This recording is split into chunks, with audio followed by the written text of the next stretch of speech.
দেহের সৌন্দর্য তো একদিন হারিয়ে যাবে, কিন্তু মনের সৌন্দর্য আজীবন থাকবে। বাস থেকে নামতেই শিমুর ওড়না উড়ে গিয়ে একটা গাড়ির সামনে কাছে গিয়ে পড়ল। গাড়ির সামনে এসে দাঁড়ালো শিমু। ওড়নাটা ধরতে গিয়েই গাড়ি থেকে একজন নামলো, শিমুর দিকে তাকালো। এই মেয়ে, তোমার চোখ কোথায় থাকে হ্যাঁ? আর নিজের ওড়না ঠিকভাবে গুছিয়ে রাখতে পারো না? দেখতে যেমন কালো তুমি, তেমন কি তোমার চোখের সামনে কালো পর্দা দিয়ে রাখছো নাকি? যত সব পেতনির মতো দেখতে একটা মেয়ে। ধুর, আজকে দিনটাই মাটি করে দিল। এই বলেই ওড়নাটা কাছ থেকে তুলে শিমুর মুখে ছুঁড়ে মারল। এতক্ষণের বকাঝকাতে শিমু প্রচণ্ড ভয় পেল, তাই ভয়ে কিছু বলতে গিয়েও বলতে পারছিল না। চোখে পানি চলে আসলো শিমুর। আশেপাশেও অনেক লোক জমা হয়েছে।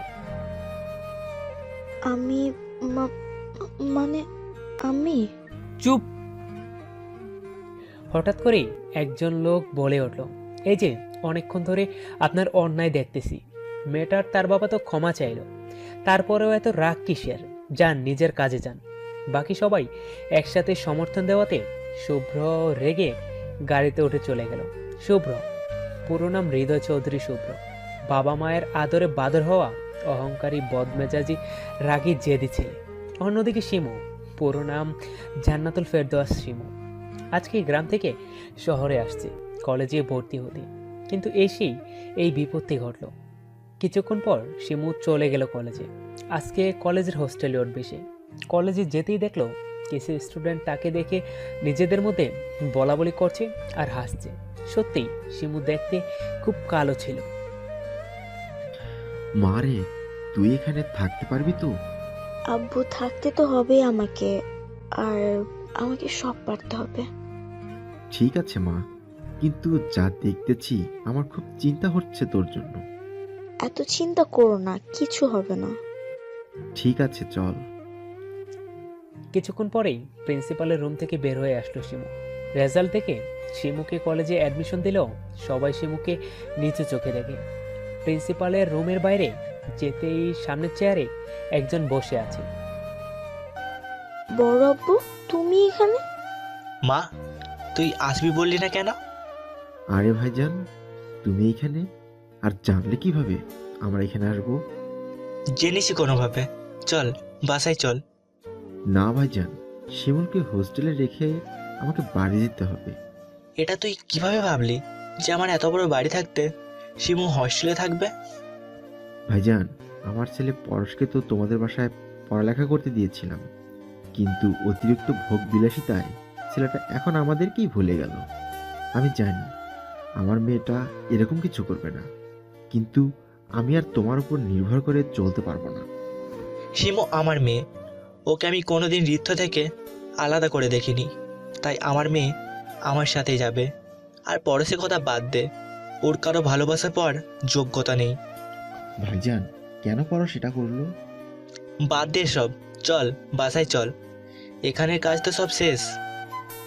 শেষ। ঠিক আছে শিমু, চল। আমি কোনো কথা শুনবো না। মা চল। এক প্রকারে জেদ করেই শিমু আর শিমুর আব্বুকে বাসায় নিয়ে গেল বড় আব্বু। আয় মা, ভিতরে আয়। ভাইজান, ওর লেখাপড়া করার খুব ইচ্ছা, আর ওর মা নিষেধ করতেছে, কি করা যায়? আমি বলি কি, ওর যখন এত ইচ্ছে, ও লেখাপড়া করুক। ভাইজান, আমি জানি আপন না হয়েও তুমি আমাকে ভাইয়ের জায়গায় দিয়েছো, আমার বড় ছেলেটাকে মানুষ করেছো। এখন আমার মেয়েটাকে কি করে যে কৃতজ্ঞতা প্রকাশ করব তোমার কাছে? আপন ভাই না হলেও তোকে তো আমি নিজের ভাই মনে করি। আর কিসের কৃতজ্ঞতা, তুই আমার নিজের ভাই। রহিমা, কই গেলি? নাস্তা নিয়ে আয়। রহিমা নাস্তা নিয়ে আসতেই শিমুর দিকে তাকিয়ে ভূত দেখার মতো চমকে নাস্তা ট্রে ফেলে দিল হাত থেকে। এটা কি করলি? ঠিকভাবে কাজ তো করবি। যা, আবার নাস্তা নিয়ে আয়। রহিমা চলে গেল। এতক্ষণে শিমুও বুঝে গেল ওকে দেখেই রহিমার এই অবস্থা হয়েছে। মাথা নিচু করে দাঁড়িয়ে আছে শিমু। এখানে আয় তো মা। বড় আব্বু, আমি এখানেই ঠিক আছি। আসতে বলেছি আয়। মারে, আজকে থেকে তুই আমার আরেকটা মেয়ে। এই বাবাটাকে কিন্তু দেখতে হবে। শিমু মাথা নাড়ল। রহিমা আবার নাস্তা নিয়ে আসলো। রহিমা, শিমুর জন্য যে রুমটা রেখেছি নিয়ে যা শিমুকে। চলুন আপামনি। রহিমা আপু। আমাকে আপা বললেন? তুমি তো আমার থেকে বড়। কি যে বলেন! আমি তো তোমার থেকে ছোট, আমাকে নাম ধরে বলো। What nonsense! এই কাজের মেয়েটাকে কে আনছে এখানে? আর দেখে শুনে হাঁটতে পারে না? রহিমা, এই স্টুপিড জোকারটা কে? আ- আমি? চুপ থাকো, চত্বর সব। এই পেতনিটাকে কই থেকে তুলে আনলো পাপা? তার উপর সকালে এই মেয়েটার জন্য আমাকে এত কথা শুনতে হয়েছিল। শিমু চুপচাপ চোখের পানি ফেলছিল। এতক্ষণে চিৎকারে শুভ্রের বাবা, শিমুর বাবা উপরে চলে আসলো। কি হচ্ছে সব শুভ্র? এটা কে? ও শিমু। আমাদের কি নতুন কাজের লোকের দরকার আছে নাকি? ও কাজের লোক না। জামা কাপড় আর চেহারা দেখে তো কাজের লোকই মনে হচ্ছে। কাজের লোকের থেকে ওর নিচু ক্লাসের মনে হচ্ছে। চুপচাপ রুমে যাও, তোমাকে এত কিছু বলতে কেউ বলেনি। একে যেন আমার চোখের সামনে আর না দেখি। মারে, কাঁদিস না। তুইও এত চিন্তা করিস না। কিছুক্ষণ পর ঋত্য আসবে, ওর বান্ধবীদের সাথে ঘুরতে গেছে। ঋত্য তো এবার পরীক্ষা দিয়েছে, তাই না? শিমুর সাথেই। বলতে না বলতেই রিত বাসায় এসে হাজির। পাপ্পা, কই তুমি? সারাদিন এত চিৎকার করিস কেন?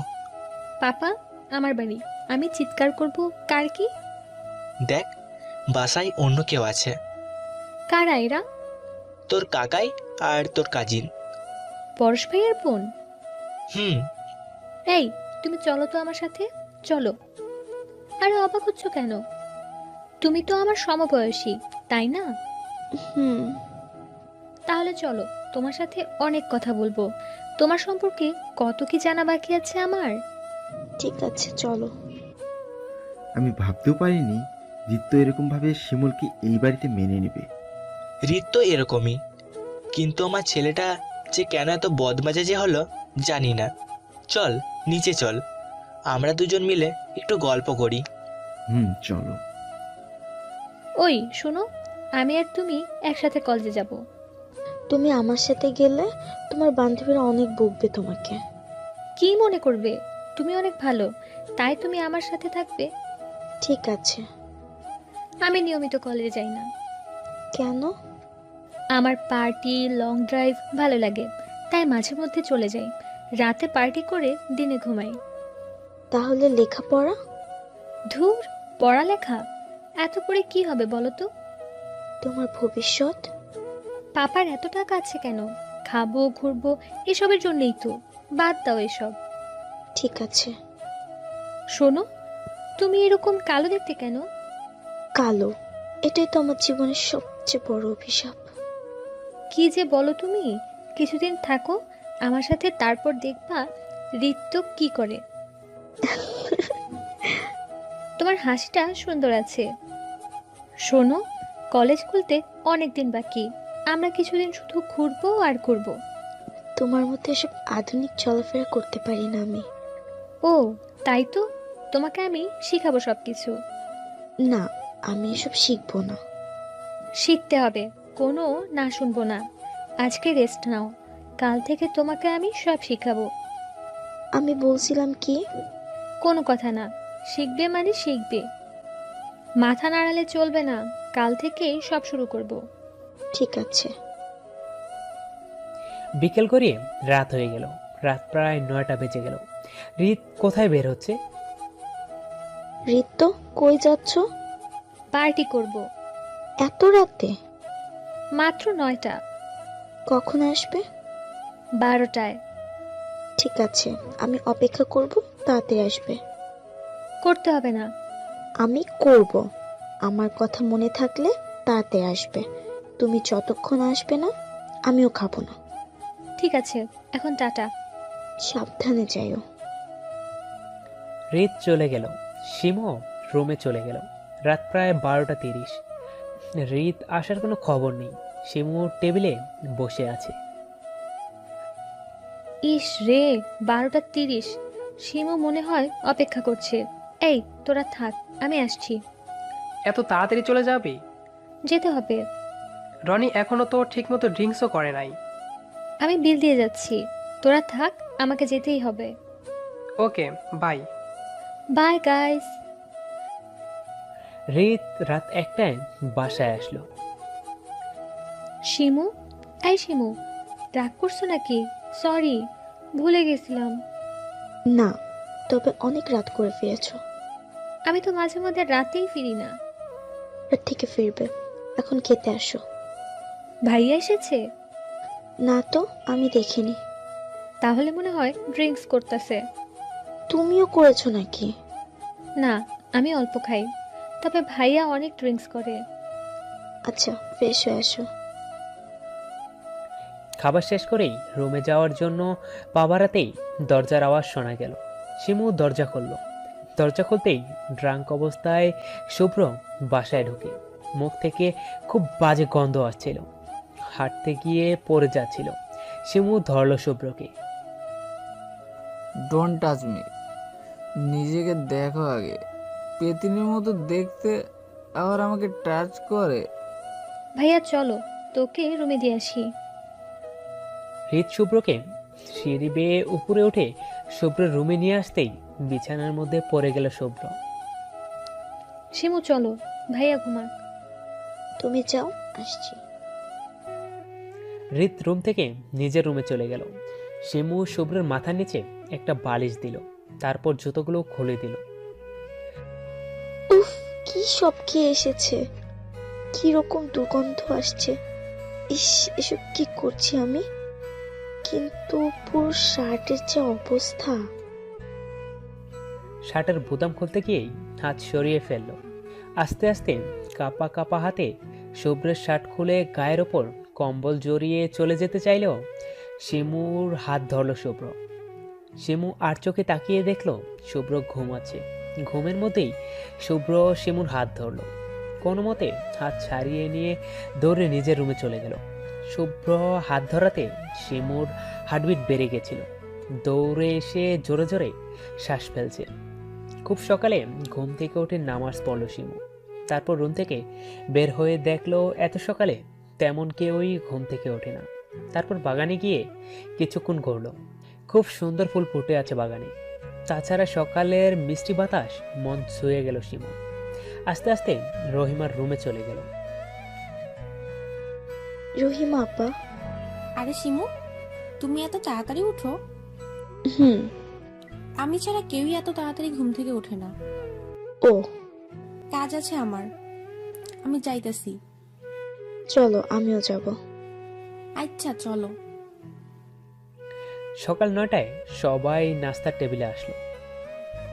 শিমু মা, তুমি কখন উঠলে? বড় আব্বু, আমি খুব ভোরে ঘুম থেকে উঠি। শিমু, এত দেরিতে ঘুমালে, এত তাড়াতাড়ি উঠলে কেন? আমার অভ্যাস হয়ে গেছে। আমরা আজকে শপিং করতে যাব শিমু। আমাকে নিয়ে? হুম। একে নিয়ে গেলে তোর মান সম্মান কিছু থাকবে? ভাইয়া, কালো বলে মানুষকে এত অবহেলা করো কেন? শুধু কি কালো, কোনো রকম আধুনিকতা এর মাঝে আছে? চুপচাপ খেয়ে যাও এখান থেকে। শিমু সম্পর্কে তোমার কাছে কিছু শুনতে চাই না। মানুষকে অপমানিত করা একটু কম করে ভাইয়া। সবার মাঝে সবটা থাকে না, যেমন তোর মাঝে মানুষকে সম্মান দেওয়ার ব্যাপারটাই নেই। ঋত্য, চুপ। ঋত্য একদম ঠিক বলেছে। একটা বাইরের মেয়ের জন্য তোমরা আমাকে কথা শোনাচ্ছ? সবাই থামুন, আমার জন্য দয়া করে ঝামেলা করবেন না। রহিমা, জি। শিমু কিছু খেয়েছে? না, বলেছে আপনারা আসলে খাবে। দেখ, এখনো সবার জন্য না খেয়ে বসে আছে মেয়েটা, আর তাকেই তুই অপমানিত করস। ঋত্য, যা তো, মেয়েটাকে কিছু খাইয়ে আয়। ঠিক আছে পাপ্পা। কিছুক্ষণ পর রিত আর শিমু বের হলো। শিমু যেতে চাচ্ছিল না, কিন্তু রিত জোর করে শিমুকে নিয়ে বের হলো। আমাকে নিয়ে সবাই হাসবে ঋতু। যে হাসবে তার নাক ফাটিয়ে হাসপাতালে পাঠিয়ে দিব। উফ, আবার হাসে। আমার কথাগুলো শুনেই তো হাসি আসছে। ওকে চলো, ওইদিকে যাব। ঋতু, এসব কি? কি আর এসব ড্রেস? কে পরবে এসব? তুমি আর আমি। ওরে বাবারে, আমি এসব পরবো না। আশেপাশে সবাই আমার দিকে অদ্ভুত ভাবে তাকাচ্ছে। চুপ, তোমাকে আমি একদম বদলে দিব। তখন দেখো তুমি নিজেকে নিজেই চিনতে পারবা না। না, আমি বদলাবো না। চুপচাপ হাঁটো তো। পাপ্পা তোমার সব দায়িত্ব আমাকে দিয়েছে, আর ভাইয়াকেও আমি দেখিয়ে দেব। আমি মানে তুমি গ্রামের বলে এত অপমান করতেছে সবাই। তোমাকে আমি শহরের ফ্যাশনে অভ্যস্ত করব। কি বলছো এসব? যা বলছি ঠিক বলেছি, চলো। শপিং শেষ করে রিত শিমু চলে আসলো বাসায় বিকেলে। শিমু, এই জুতোগুলো পরো তো। এগুলো এত উঁচু কেন? তুমি এসব পরেই হাঁটা শিখবে। এবার তাড়াতাড়ি পরো। আমি পারবো না। সারাদিন পারবো না করো না তো, তুমিই পারবে। জোর করে জুতা পরিয়ে দিল শিমুকে। শিমু এক পা হাঁটে তো আরেক পা চলতে পারে না। রুম থেকে বের হলো শিমু, সাথে রিত ওর হাত ধরেছিল। হাত ছেড়ে দিতেই পড়ে যাচ্ছিল শিমু। তখন সুব্রতা রুম থেকে বের হয়ে আসছিল। হোঁচট খেয়ে শুভ্রের উপর পড়ে দুজনেই ফ্লোরে পড়ে গেল। উফ, এই ফালতু মেয়েটা কি যে শুরু করলে সব। ওটা বলছি, যেটা করতে পারো না সেটা করতে আসো কেন? গাধা পিটিয়ে ঘোড়া করা যায় না। ভাইয়া, ইচ্ছে থাকলে যে কোনো কাজ করা যায়। তুই বেশি করছিস। আর এই মেয়ে, তোমাকে না বলেছি আমার চোখের সামনে আসবে না? দূর, মেজাজটাই খারাপ করে দিল। কি জন্য যে রুম থেকে বের হতে গেলাম? বাদ দাও, চলো। আবার কি করতে হবে? অনেক কিছু করতে হবে। কলেজ খুলে গেছে, তোমাকে ঠিক করার টাইম পাবো না। কলেজে সবাই তোমাকে অপমানিত করবে শিমু। রুক, এটাই তো ভাগ্যে আছে। এটাই বদলাতে হবে। রাতে বের হবে না? না, আজ থেকে সব বাদ। কেন? তোমাকে ঠিক করার কাজে নেমেছি। ভালো। চলো তো। রিত শিমুকে নিয়ে চলে গেল। এভাবে কয়েকদিন কেটে গেল। কলেজে ক্লাস শুরু হওয়ার দিন চলে আসলো। কয়েকদিনে শিমুর মধ্যে পরিবর্তন আসলেও পুরোপুরি পরিবর্তন আসেনি। আজকেই প্রথম কলেজে যাবে রিত আর শিমু। রিত জোর করাতে শুভ্র রিত আর শিমুকে নিয়ে কলেজে যাবে। আজকে প্রথম দিন কলেজে যাবে রিত আর শিমু। শুভ্র দুজনকে কলেজে দিয়ে আসবে। কলেজে যেতেই সোহানি শুভ্রের সামনে এসে দাঁড়ালো। সোহানি, তুমি এখানে? তুমি কখন কি করো তার সবটাই আমি জানি। মেয়েটা কে? আমার বোন ঋত্য। ওকে। ও একটা ভূত, গ্রাম থেকে এসেছে। শুভ্র, চলো। কোথায় যাবে? এত প্রশ্ন করো কেন? তুমি তো আমাকে ভালোবাসো, আর আমাকে বিশ্বাস করতে পারো না? কে বলেছে বিশ্বাস করি না? নিশ্চয়ই যাব। ঋত্য, ক্লাসে যা। চলো সোহানি। এটা নাকি আমার ভাবি হবে। পাপ্পা শুনলে তোমার হাত পা সব ভাঙবে ভাইয়া। কি সব বলছো? তোমার ভাইয়া ওই মেয়েটাকে ভালোবাসে, আর দেখতে তো ভালোই। ভাইয়ার পিছনে সিকিউরিটি দিয়ে রাখছে। ওকে, চলো ক্লাসে যাব। হঠাৎ করেই রিতের সব ফ্রেন্ড এসে রিতকে টেনে নিয়ে চলে গেল। ওরা কেউই নিয়মিত ক্লাস করে না, বেশি সময়ই আড্ডা দিয়ে কাটিয়ে দেয়। তাই আড্ডা দিতে চলে গেল ওরা। শিমু একা একা ক্লাস করে, আবার সবার কাছেই অনেকটা অপমানিত হয়। কেউই কথা বলে না শিমুর সাথে। শিমু ক্লাস থেকে বের হতেই রিত চলে আসলো। ক্লাস কেমন হলো? ভালোই। ওকে, চলো বাসায় যাব। ওকে, চলো।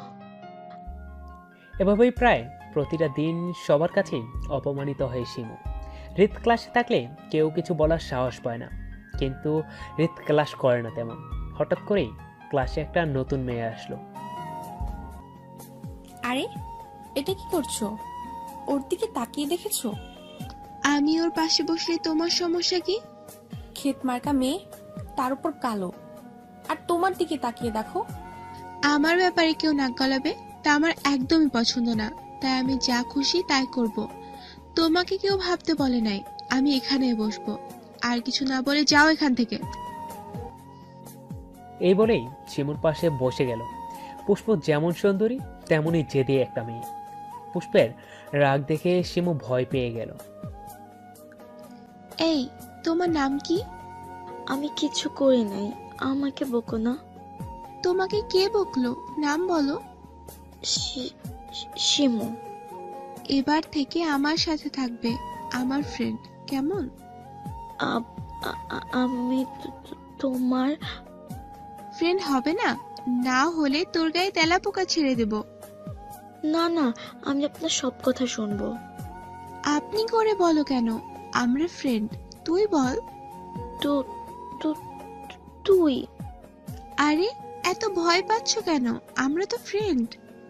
আমি তো কাউকে কোনোদিন ফ্রেন্ড বানাইনি। আমাকে বানাবি? আমি পারবো না। আর একবার পারবো না বললে খুব খারাপ হবে। ঠিক আছে। তাহলে ফ্রেন্ড তো? ঠিক আছে। তাহলে তুই করে বল। আমি তো বলবি? ওকে, তুই। Good girl. শোন, কালকে আমার পাশে বসবি, আর কেউ কিছু বললে নাক ফাটিয়ে দিব। তুই দেখি ঋতু এর মতো। ঋতুকে? ওই তো ঋতু চলে এসেছে। হাই। হ্যালো।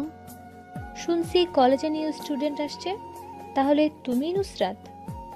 নো, ফ্রেন্ডসদের কাছে আমি পুষ্প। তাহলে তোমার নতুন ফ্রেন্ড হলো শিমু। খুব ভালো, চলো বাসায় যেতে হবে। ঠিক আছে, যা, কালকে দেখা হবে। তোমার সাথে কালকে অনেক কথা বলবো পুষ্প। ওকে, টাটা। বাই। সেদিন রাতে অনেক রাত হওয়াতে সবাই যার যার রুমে চলে গেল। শুধু শিমু জেগে আছে। রিত এখন আর রাতে বের হয় না, তাই রিত ঘুমিয়ে পড়ল। নিজের পড়ালেখাতে ব্যস্ত থাকা শিমু তখনও ঘুম হয়নি। দরজা ধাক্কা দিতেই শিমু গিয়ে দরজা খুলতে লাগলো। দরজা খুলতেই শুভ্রকে দেখতে পেলে শিমু। আজকে শুভ্রের অবস্থা আরও খারাপ। ড্রিঙ্ক করলেও শুভ্র নিজেকে কন্ট্রোল করতে পারে, কিন্তু আজ শুভ্র নিজের মধ্যেই নেই। সোহানি, তুমি জানো তোমাকে আমি কতটা ভালোবাসি?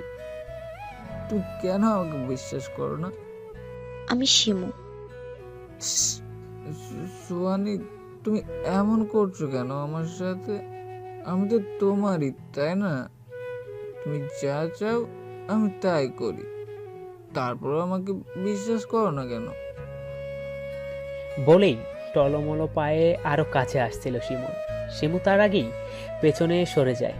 শুভ্র এগিয়েই ফ্লোরে পড়ে যেতে নিলে শিমু এসে ধরে। শুভ্রকে ধরে সিঁড়ি বেয়ে উপরে রুমে শুইয়ে দিয়ে চলে আসছিল শিমু। হঠাৎ করেই হাতে শুভ্রর স্পর্শ অনুভব করে শিমু। পেছনে তাকাতেই শুভ্র শিমুর হাত ধরে টান দেয়। আজ আমি তোমাকে অনেক ভালোবাসবো সোহানি।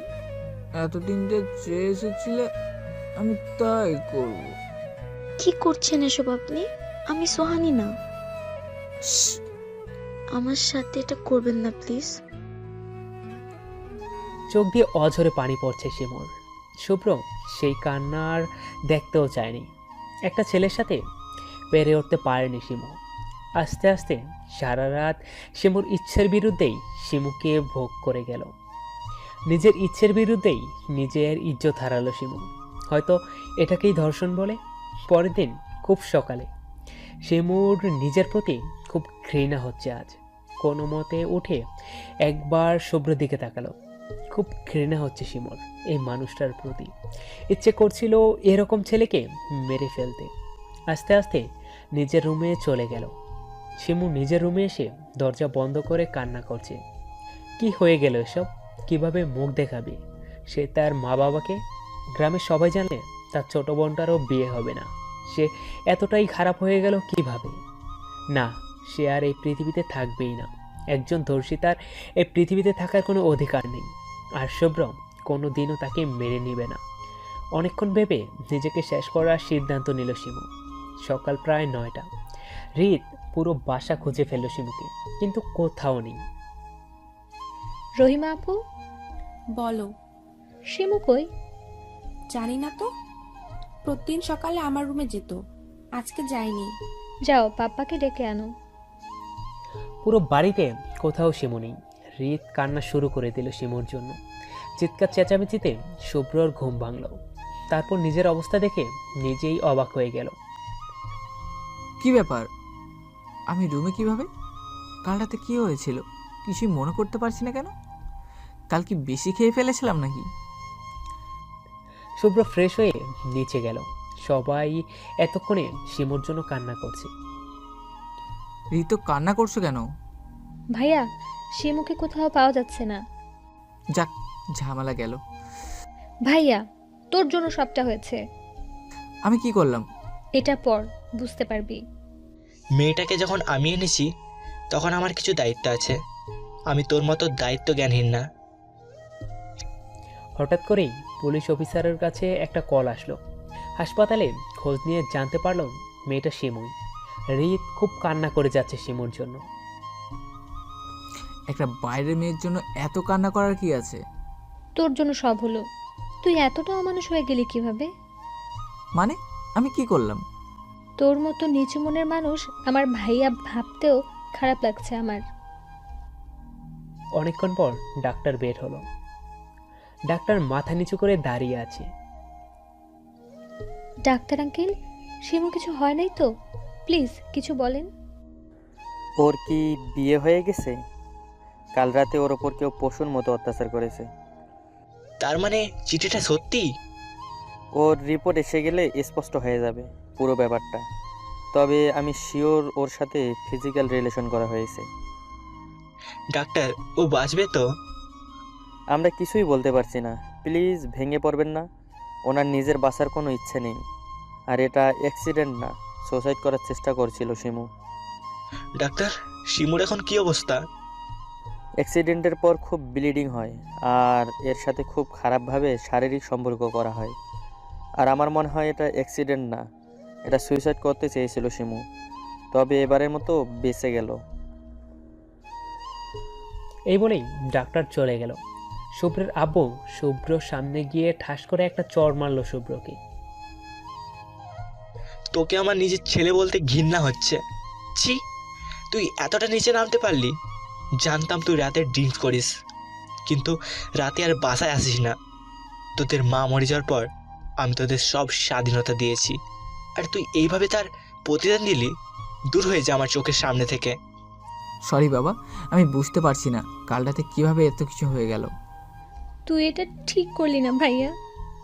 বোন বিশ্বাস কর, আমি তোর মুখ থেকে আমি আর কিচ্ছু শুনতে চাই না। শিমু সুস্থ হলে যত তাড়াতাড়ি সম্ভব তোদের বিয়ে দেব। বাবা আমি ওকে বিয়ে করতে পারবো না। তাহলে কেন ওর ফুলের মতো পবিত্র জীবনটা নষ্ট করলি? বাবা আমি কিচ্ছু শুনতে চাই না। শিমু সুস্থ হলেই তোদের বিয়ে হবে, এটাই ফাইনাল।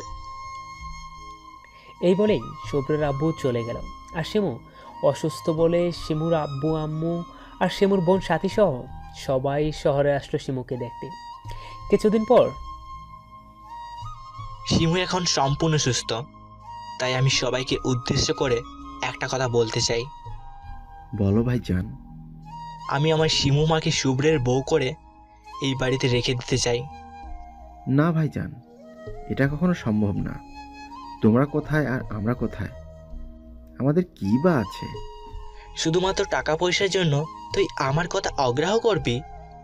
না ভাইজান, তুমি কি বলো এসব? আমি আর কোনো কথা শুনতে চাই না। শিমু শুভ্রের বউ হবে। ওকে ভাইজান, তুমি যা ভালো মনে করো তাই হবে। সবার সম্মতিতেই এক সপ্তাহের মধ্যে বিয়ে ঠিক হয়ে গেছে শিমু আর শুভ্রের। হৃদ বিয়ের দিন পুষ্পকে নিয়ে আসলো।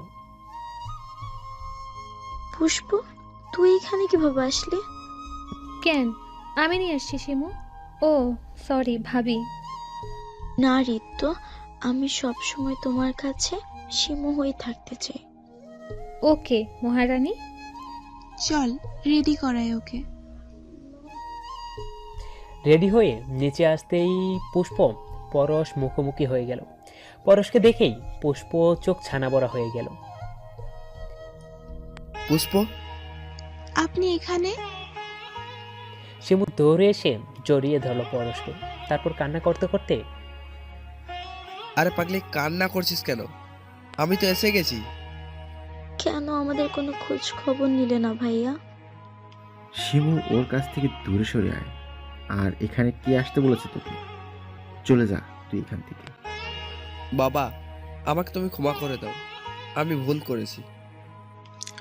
আমি ওকে এখানে আসতে বলেছি। নিজের পরিবারের জন্যে অনেক দিন ধরে ছেলেটা অনেক কষ্ট পেয়েছে, তোদের থেকে দূরে থেকে অনেক কষ্ট সহ্য করেছে। আর কত আলাদা থাকবে তোদের থেকে?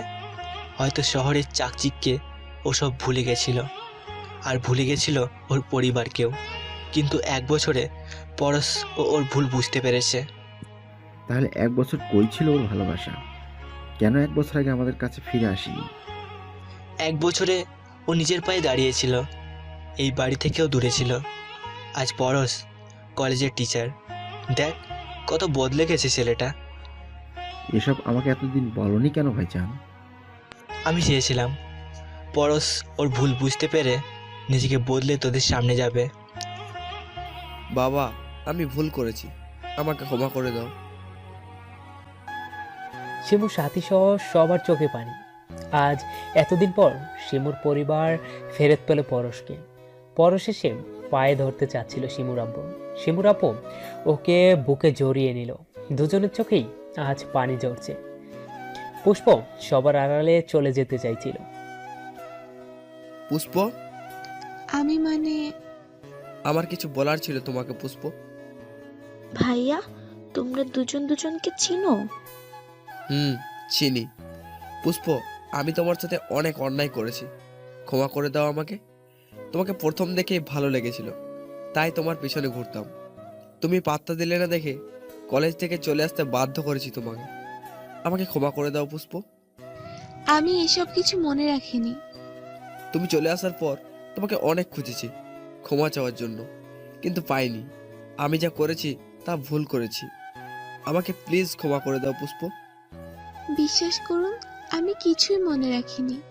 ওইখান থেকে আসার পর শিমু আর রিতের মতো ফ্রেন্ড পেয়েছি, এটাই তো বড় পাওয়া। সব ভুল বোঝাবুঝি বাদ দিয়ে এখন বিয়েটা দেওয়া যাক। ওহ, শুভ্রের সাথেই তো দেখা হলো না। অবস্থা তো দেখছিস, বাবা জোর করে শিমুকে আমার ঘাড়ে চাপিয়ে দিচ্ছে, বলছে ওকে বিয়ে না করলে আমাকে ত্যায্য পুত্র করবে। এসব কি বলছিস? আমি একটা ভুল করেছি, যার শাস্তি আমাকে এইভাবে পেতে হচ্ছে। মানে কি করেছিস? আর কেনই বা শিমুর সাথে জোর করে তোর বিয়ে দেবে?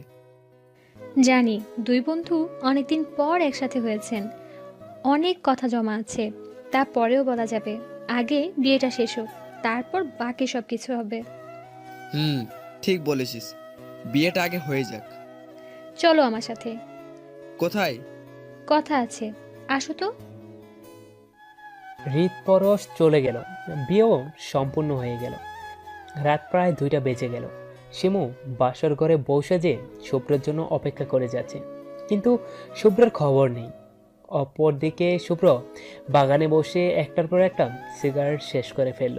ধোঁয়াগুলো শূন্যে উড়িয়ে দিচ্ছে। হঠাৎ করেই কারো স্পর্শ অনুভব করলো শুভ্র। পেছনে তাকাতেই, রুমে যাবে না? আমার জীবনটা এলোমেলো হয়ে গেল রে। আমি জানি তুই ইচ্ছে করে বিয়ে করিসনি, কিন্তু প্লিজ আমার বোনটাকে কষ্ট দিস না রে। জীবনে অনেকের অবহেলা সহ্য করেছে আমার বোনটা। প্লিজ রুমে যা, আমার বোনটা তোর জন্য অনেকক্ষণ অপেক্ষা করছে। প্লিজ যা। পরশের কথা শুনে রুমে গেল শুভ্র। রুমটা খুব সুন্দরভাবে সাজানো ফুল দিয়ে। আস্তে আস্তে শুভ্র এগিয়ে গেল। রুমটা খুব সুন্দরভাবে সাজানো ফুল দিয়ে আস্তে আস্তে শুভ্র এগিয়ে আসলো। ভেতরে আসতেই চারদিকে ফুলের সমারোহ, আর এত ফুলের মাঝখানে বসে আছে শিমু। শুভ্র আসতেই শিমু এগিয়ে আসলো শুভ্রর দিকে। কাছে আসতেই শুভ্র একটা থাপ্পড় মারল শিমুকে। আমার থেকে দূরে থাকবি, তোকে আমি আমার স্ত্রী হিসেবে মানি না। আমি সোহানীকে ভালোবাসি, আর তুই নিজেকে দেখেছিস? আমাকে পাওয়ার কোনো যোগ্যতা আছে তোর? নিজের দিকে তাকা একবার, তারপর আমাকে পাওয়ার আশা করবি। যত সব। শুভ্র চলে গেল বারান্দায়। জানি না জীবনের কোন পথে এসে দাঁড়ালাম আমি। আধার কাটিয়ে কি কোনোদিনও আলো আসবে না আমার জীবনে? কেন আমি এত কালো হলাম? কেন আমি আমার স্বামীর কাছ থেকে ভালোবাসা পাবো না? শুধুই কি দেহি সৌন্দর্যই সব? শুয়ে শুয়ে চোখের পানি ফেলছে আর ডায়েরি লিখছে। ছোটখাটো সব কথাই ডায়েরিতে লিখতে পছন্দ করে শিমু, তাই নিজের কষ্টের কথাও ডায়েরিতে লিখে রাখলো। আর শুভ্র কষ্ট পাচ্ছিল সোহানীর জন্য। পরের দিন সকালে শিমু শুভ্রকে ঘুম থেকে জাগাতে আসলো। শুভ্র চোখ মেলে শিমুকে দেখলো, তারপর আরেকটা থাপ্পড় মারলো শিমুকে। তোকে বলেছি আমার সামনে আসবি না, কেন এসেছিস? তোকে আমার সামনে পেলে আমার মাথা ঠিক থাকে না, খুন করে ফেলতে ইচ্ছে করে তোকে। যা এখান থেকে। আপনার চা। আমার জন্য এত দরদ দেখাতে বলিনি তোকে। এই বলেই চলে গেল। কাপের টুকরোগুলো তুলে নিয়ে চোখ মুছে নিচে চলে গেল শিমু। তারপরের রাত থেকেই শুভ্র আবার ড্রিঙ্ক করা শুরু করলো। বাসায় এসেই শিমুর উপর চলল অত্যাচার। এভাবেই রাতগুলো কেটে যাচ্ছিল। সব মিলিয়ে শিমুর জীবনে নেমে আসলো এক অন্ধকারময় অধ্যায়। এভাবেই কিছুদিন পর। শিমু, কি হয়েছে তোমার? কিছু না। দেখি, চুল সরাও। বললাম তো কিছু না ঋত্য। আমি দেখবই। দেখো পাপ্পা, ভাইয়া শিমুকে মেরেছে। কিভাবে থাপ্পড়ের দাগগুলো বসে গেছে শিমুর গালে। মা, শুভ্র ড্রিঙ্কস করেছে, তোকে মেরেছে, তাই না? বড় আব্বু, তখন উনি নিজের মধ্যে ছিলেন না তো, তাই ভুল করে ফেলেছে। তুমি কিছু বলো না প্লিজ। তাই বলে এভাবে মারবে তোমাকে? এটা কিছু না। অনেক কিছু। আজকে আমি ওর সাথে কথা বলবো। এই বলেই শুভ্রের আব্বু চলে গেল। কথা বললেও শুভ্র নিজেকে বদলাতে পারছিল না। প্রায় প্রতিদিনই শুভ্রের অত্যাচার সহ্য করে নিঃশব্দে চোখের পানি ফেলত শিমু। দিন দিন বেঁচে থাকাটাই অসহ্য হয়ে আসছিল শিমুর কাছে। 3 মাস পর। সনি প্লিজ, আমি ইচ্ছে করে এটা করিনি। আজ 3 মাস হয়ে গেল তুমি বিয়ে করেছো, আমাকে জানাওনি কেন? আমি ভেবেছি তুমি আমাকে ছেড়ে চলে যাবে, তাই ভয় পেয়ে বলিনি। এখন আমি কি করব? আমি তোমাকে খুব ভালোবাসি সোহানি। তাহলে বিয়ে করতে পারবে আমায়? পারবো। তাহলে ওকে তোমার বাসা থেকে তাড়াও। পাপা তো ওকে যেতে দেবে না। তাহলে আমাকে পাওয়ার আশাও ছেড়ে দাও। প্লিজ বোঝার চেষ্টা করো। তাহলে ওকে যে করেই হোক আমাদের পথ থেকে সরাও। ঠিক আছে। বিকেলে শিমু বাসা থেকে একা একা বের হয়ে গেল। ফিরে আসার সময় হঠাৎ করেই একটা গাড়ি আসলো পেছন থেকে। শিমু সেটা খেয়ালও করেনি। গাড়িটা ধাক্কা দেওয়ার আগেই কেউ একজন এসে টান দিয়ে সরিয়ে নিল শিমুকে।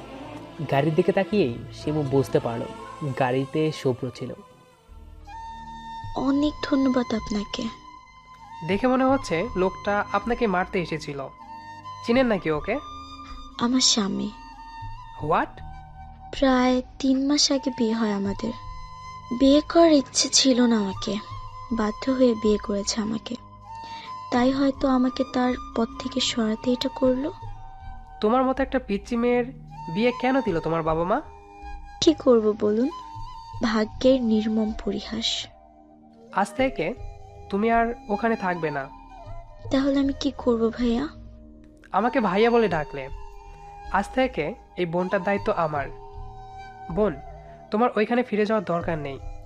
আজ থেকে তুমি আমার সাথে আমার বাড়িতে থাকবে।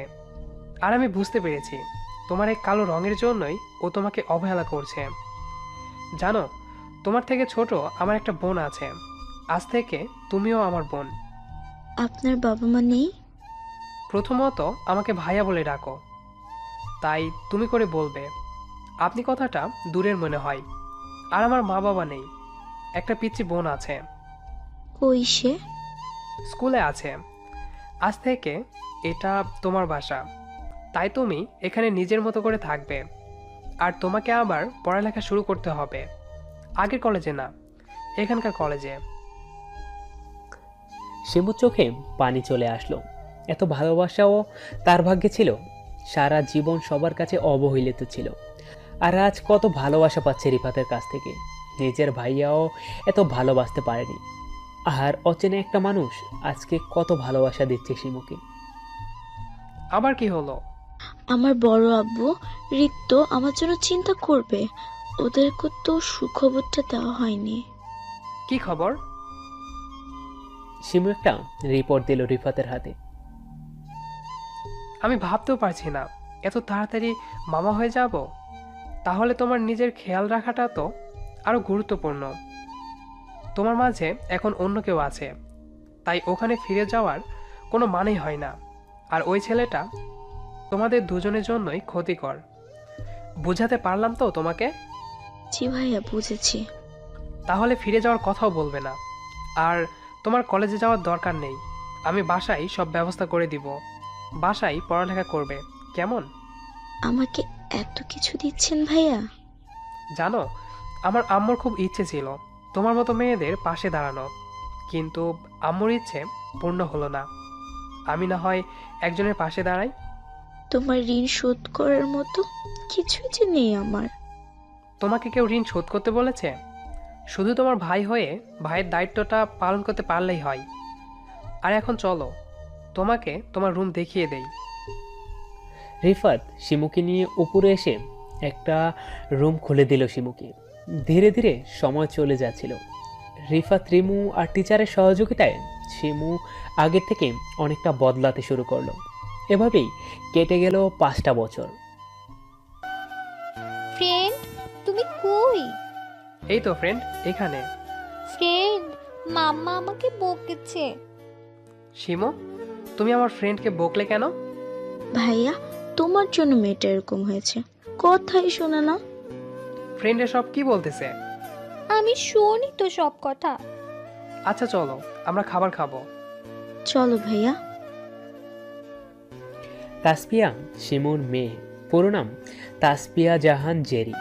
খুব দুষ্ট প্রকৃতির। আর রিফাত রিমুর চোখের মনি হচ্ছে তাসপিয়া। খাবার খেতে খেতে, শুভ্র আমাদের বিজনেস পার্টনার হবে শিমু।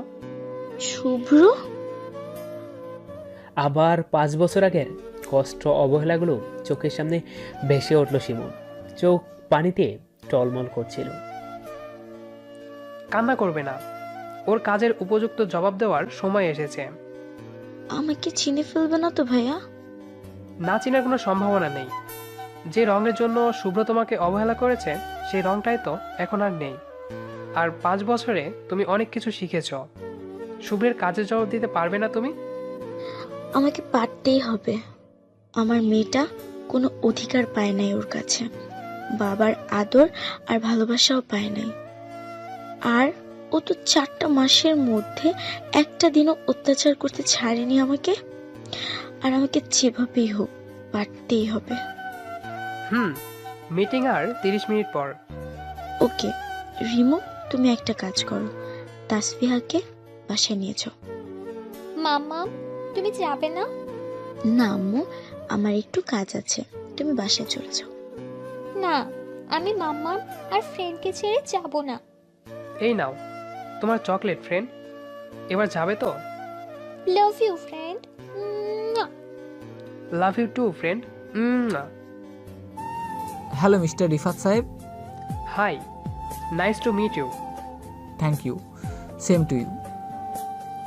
সুব্রত শিমুর দিকে তাকিয়ে অবাক হয়ে গেল। নাম কি আপনার? জান্নাতুল ফেরদৌস। ও আচ্ছা, নাইস নেম। থ্যাঙ্কস। আজকে সৌন্দর্য আর স্মার্ট বলে আমার নাম জানতে চাইছো তুমি? আর প্রথম দিন তো তোমার বিহেভিয়ার দেখে মনে হয়েছিল কালো মেয়েটারই মনে হয় অপরাধ ছিল। আমার মনে মনে ভেবে একটা দীর্ঘশ্বাস ফেললাম। মিটিং শেষ করে শুভ্র চলে গেল। 5 মিনিট পর একটা মেসেজ আসলো রিফাতের ফোনে। ভাইয়া, কি হলো? নিজে নিজে হাসছো কেন? না কিছু না। ওকে, তোমার ভাবির সাথে দেখা করব। বাই। Okay bye. অফিসের কাজ দেখিস, আর কাজ শেষে বাসায় চলে যাস ঠিক মতো। ওকে বাই, কিন্তু ভাবিকে দেখালে না তো এখনো? পরে দেখব। টাটা। রিফাত চলে গেল। তারপর পুষ্পকে কল করলো। হাই ভাবি। আমার বিয়েতে আসবেন না আপনি? বিয়ের দিন যাব। ওকে নন্দিনী। তোর মতো মেয়েকে কিভাবে যে আমার ভাইয়া পটালো, ভবিষ্যতে আল্লাহ জানে কত ধমক শুনতে হয় আমার ভাইয়াটার। আমি যে তোর ভাইয়াকে বিয়ে করব, এটাও তোর ভাইয়ের সৌভাগ্য। ঝগড়ুটে পেতনি। রাখতো, মেজাজ গরম করিস না। সঠিক সময়ে তাসফিয়া মামুনিকে নিয়ে চলে আসিস। কতদিন পর তোর সাথে দেখা হবে। সেদিন অনেক সারপ্রাইজ অপেক্ষা করছে সবার জন্য। অনেকদিন পর আবার সবাইকে দেখব। সাথী, মা, বাবা, ভাইয়াকে দেখব। ঋত্য, বড় আব্বু আর শুভ্র ভাইয়াকে দেখবি, তাই তো? আজকে দেখা হলো ওর সাথে। 5 বছরে অনেক বদলে গেছে শুভ্র। ভালোই তো। তুই জানিস ওই দিন তোর জন্য অনেক সারপ্রাইজ অপেক্ষা করছে। Just wait and see. কি সারপ্রাইজ বলো না? বলবো না, আগে আয় বিয়েতে। আরে দূর, সারপ্রাইজে আমার অ্যালার্জি আছে, বলো না জানো। বলবো না পেতনি, নিজেই দেখে নিস। আর আঙ্কেল আন্টির সাথে দেখা হবে, এটাই তো বড় সারপ্রাইজ। জানিস তোর জন্য না সাথী খুব কষ্ট পাচ্ছে। আমার বোনটাকে অনেকদিন হলো দেখি না। সাথী তোকে খুব মিস করছে রে। ঋত্য আসবে তো বিয়েতে? ঋত্যকে তো আসতেই হবে। ওকে, তাহলে সবার সাথে দেখা হবে আর সবাইকে এর থেকে বড় সারপ্রাইজ দেব। দেখা যাবে। ওকে বাই, তাহলে দেখা হচ্ছে। বাই, তাড়াতাড়ি আসবি কিন্তু। ওকে ভাবি। অফিস থেকে বের হয়ে শুভ্র শপিং করতে গেল। নিজের পছন্দ অনুযায়ী অনেক শপিং করলো। বাসায় আসতেই, এত কিছু কার জন্য ভাইয়া? একজনকে মনের মতো সাজাবো।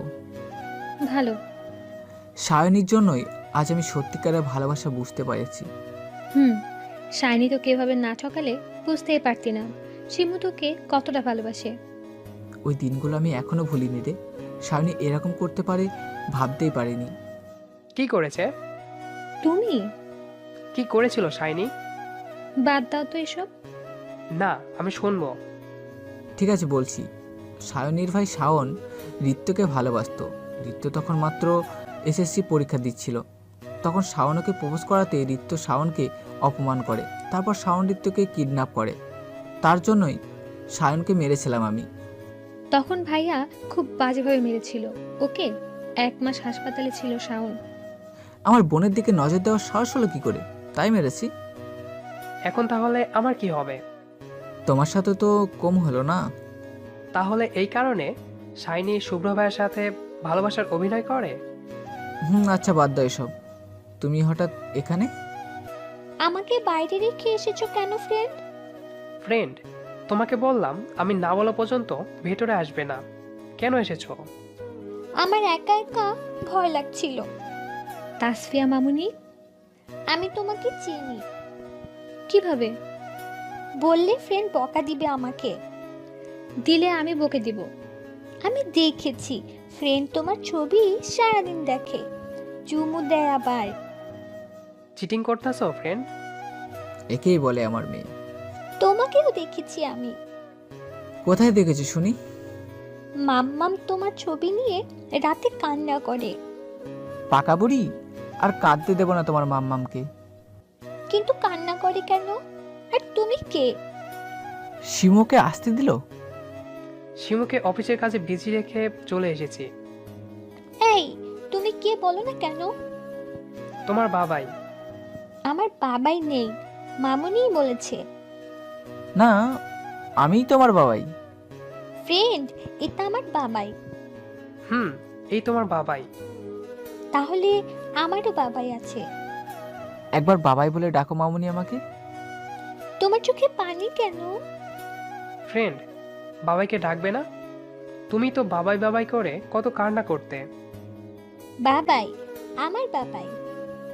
আজ অনেক বড় উপহার দিলে আমাকে রিফাত ভাইয়া। আপনাদের যখন এক করবো বলেছি তখন তো করতেই হবে। আমার বোনটাকে আর কান্না করতে দিবেন না প্লিজ। অনেক কষ্ট পেয়েছে জীবনে। আর কোনো কষ্ট ওকে স্পর্শ করতে দেব না। ভাইয়া তুই এত বদলে যাবি ভাবতেও পারছি না। ওর ধারণা ভুল ছিল না। আমি অনেক অত্যাচার করেছি ওর উপর। পুষ্পের বিয়ের দিনই সব বলবো ওকে। যে করে হোক ওকে এই বাড়ি ফিরিয়ে আনবো। এই যে শুনুন পাকা বুড়ি, আপনার মাম্মামকে এসব বলবেন না। কেন? জানলে তোমাকে খুব বকা দিবে। আচ্ছা, বলবো না। এবার শুধু ভুল বুঝাবুঝির অবসান হওয়ার পালা। সেটাও পুষ্পের বিয়ের দিন। তাহলে আমিও বাবাই আর মাম্মামের সাথে থাকবো। থাকবেই তো, আমার মামুনিটা আমার সাথে। এবার যেতে হবে আমাদের। না খেয়ে চলে যাবে? শিমু তাসফিয়াকে না দেখলে রেগে যাবে। যেতে হবে তাড়াতাড়ি। 5 মিনিট পর যেও। চলো খাবে। খাবার খেয়ে চলে গেল রিফাত তাসবিহা। এভাবেই কেটে গেল কয়েকটা দিন। আজ পুষ্পের বিয়ে। খুব খুশি সে। এই দিনটার জন্য অনেক দিন ধরে অপেক্ষা করছে পুষ্প, কারণ আজ সে পরশকে আপন করে পাবে। 4 বছর রিলেশন করার পর আজ তাদের এক হওয়ার পালা। তাছাড়া আজকের দিনটাই অনেক ভুল বোঝাবুঝির অবসান ঘটবে। পুষ্প বিয়ে বাড়ি উপলক্ষে শিমু, তাসবিহা, রিমু, রেফাত আর রিমু সবাই খুব খুশি। তাসফিয়া সকাল থেকেই খুব খুশি। মামুনি, আমি এই ড্রেসটা পরবো? ভালো ড্রেস পরো। না, এটা পচা। এই দেখো, আমি ড্রেস এনেছি তোমার জন্য। তাহলে এটাই পরবো। ঠিক আছে। বিয়েতে অনেক মানুষ আসবে, তাই না মাম্মা? তোমার মামা, নানু, নানা, খালামণিকে দেখবে। এত মানুষকে দেখবো? ওরা সবাই আমাকে আদর করবে? রেডি হয়ে সবাই মিলে চলে গেল বিয়ে বাড়িতে। কিছুক্ষণ পর আমার শিমু কই? ফিরে এসেছে আমার মেয়েটা। এতদিন কই ছিলি মা? মা কই? মা রে, তোর মা খুব অসুস্থ ছিল, এখন তবুও একটু সুস্থ আছে। সবটাই পুষ্পের জন্য। পুষ্প সত্যি খুব ভালো মেয়ে। তোমরা কেউ আমাকে আদর করো না, সব আদর মাম্মামকে দিচ্ছ। কে গো তুমি? তোমাদের নাতনি তাসফিহা। একসাথে এত কিছু ফিরে পাবো ভাবতেই পারছি না। বাবা, আমিও আপনার আরেকটা ছেলে। কি নিজের ছেলের মতো ভাবতে পারবেন না আমাকে? তুমি কে? বাবা, 5 বছর আগে ভাইয়াই আমাকে বাঁচিয়েছিল, আশ্রয় দিয়েছিল। তোমার ঋণ কোনোদিন শোধ করতে পারবো না। পরশ যেমন আমার ছেলে, তুমিও আমার ছেলে। এখন তাহলে পরশ ভাইয়াকে নিয়ে যাওয়া যাক। সে কই? কই আর, বললাম তুমি এসেছো, রাগ করে বসে আছে। ওকে দেখতেছি। পরশের রাগ ভাঙিয়ে চলে গেল বিয়ে বাড়িতে। কিন্তু গিয়েই শিমু পুরো অবাক হয়ে গেল। সবাই কই? আর বিয়ে বাড়িতে এত অন্ধকার কেন? হঠাৎ করেই কেউ পেছন থেকে এসে চোখ চেপে ধরলো। চোখ চেপে ধরাতে শিমু ভয় পেয়ে গেল। কে? ছাড়ুন আমাকে। আমার পর্সা তো তাড়াতাড়ি ভুলে গেলে? তুমি কেন আবার আমার কাছে এসেছো?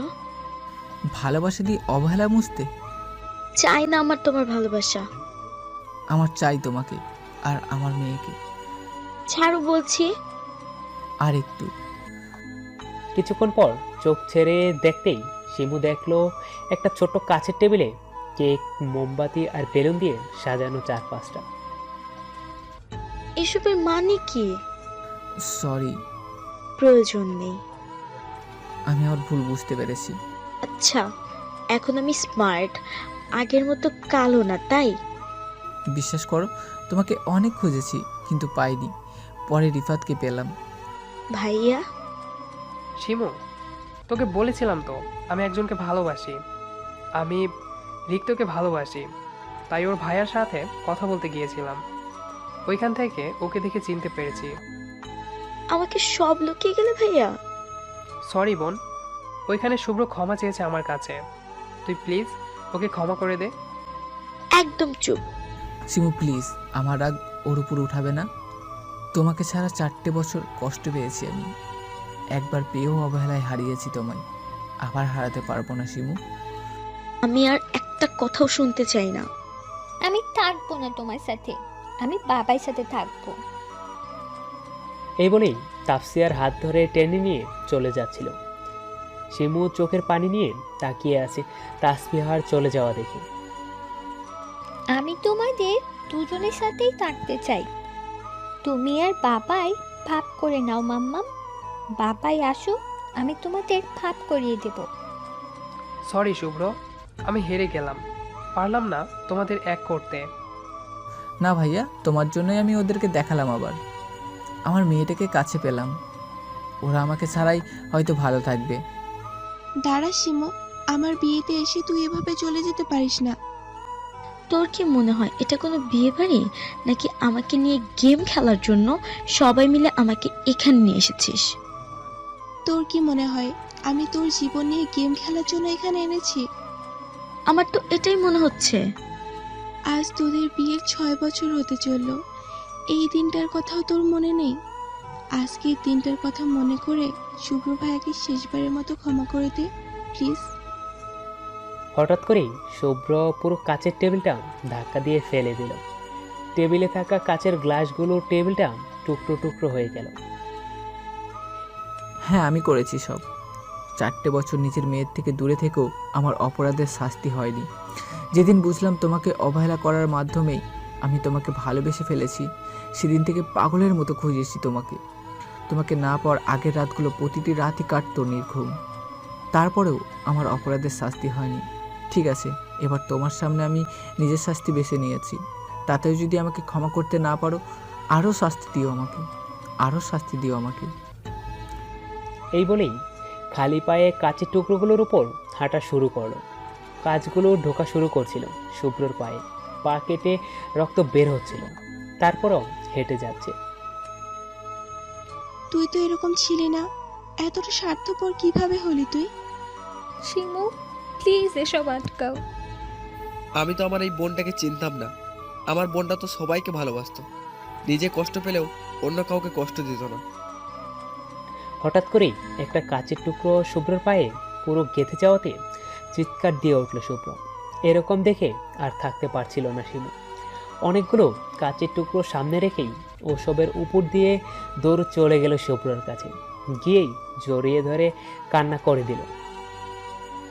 এটা কি করছিলে তুমি? তোমার পাও তো কেটে গেছে। তুমি এরকম করলে কেন? তোমার কষ্ট হলে যে আমারও খুব কষ্ট হয়। আমাকে ক্ষমা করেছো তো? এরকম পাগলামি করলে কি আর রেগে থাকা যায়? I love you. এবার কি আমার বিয়েটা হবে? আগে এই দুই পাগলের পায়ের ব্যবস্থা করো। শিমু, এসো তো আমার সাথে। কোথায়? কি বলছো? এই পানি হাঁটবে কিভাবে শিমু? তুমি কিভাবে হাঁটবে তা দেখবো। ওকে, আমি হেল্প করছি। কাচের টুকরোগুলো বের করে দুজনকেই রুমে দিয়ে এলো রিত আর রিফাত। এদিকে পুষ্প পরশের বিয়ে হয়ে গেল। বিয়ের অনুষ্ঠান শেষ হতেই রিত রিফাত ছাদে চলে গেল। দাঁড়িয়ে কথা বলছে দুজনে। ঋত, আজ অনেকদিন পর খুব খুশি আমি। আমিও খুব খুশি। এবার আমাদের বিয়েটা করে ফেলি। এই বলেই রিতকে জড়িয়ে ধরলো। ঋতু জড়িয়ে ধরলো রিফাতকে। শিমু, হাতটা দাও তো। কেন? অনেকদিন ধরেই এই দিনটার জন্যই অপেক্ষায় ছিলাম। তোমাকে আবার ফিরে পেয়েছি। শুনলে পাপ্পা খুব খুশি হবে। বড় আব্বু কোথায়? একা একা ভ্রমণে গেছে। ভালো। তাসফিয়া কই? মনে হয় পুষ্পের কাছে। না, আমার কাছে। কই ছিলেন এতক্ষণ? জানো বাবাই, ফ্রেন্ড প্রেম করছিল ফুপ্পির সাথে। তা তুমি কেন গিয়েছিলে ওখানে? আমি যাইনি তো, খালামণিরা আমাকে নিয়ে গেছিল। ওই দুই বান্দর কই? এই তো দুজন। এরা কানে ধরে আছে কেন? এদের কাজের জন্য। কি করলো ওরা? কি আর, খাটে ভূতের সাউন্ড রেকর্ডার দিয়ে রেখেছিল, বসতেই বেজে উঠলো। এত ভয়ঙ্কর শব্দ শুনে পুষ্প অজ্ঞান হয়ে গেল। এখন জ্ঞান এসেছে? পানি ছিটিয়ে জ্ঞান আনতে পেরেছি। তুই এত ভীতু? হঠাৎ শুনছি তো তাই। মাম্মা, আমরা তো বাবার সাথে বাড়িতে ফিরে যাব। আবার সবকিছু নতুনভাবে শুরু করব সবাই। আমার পাগলি বোনটারও বিয়ে দেব খুব তাড়াতাড়ি। ধুর। লজ্জা পেয়ে দৌড়ে চলে গেল রিত। রিফাতও বের হয়ে গেছে। রিমু সাথী তাসফিয়াকে নিয়ে চলে গেল। পরশ পুষ্প বের হয়ে গেল। ভালোবাসার এক নতুন অধ্যায় সৃষ্টি হলো। সবকিছু মিটিয়ে নতুন জীবন শুরু করলো দুজন। সাথে রিত রিফাত পরশ পুষ্পের নতুন জীবন শুরু হলো। এবার আর কোনো অবহেলা নেই। ভালোবাসার খুনসুটিগুলো হয়তো লেগেই থাকে, কিন্তু ভালোবাসার কোনো কমতি নেই।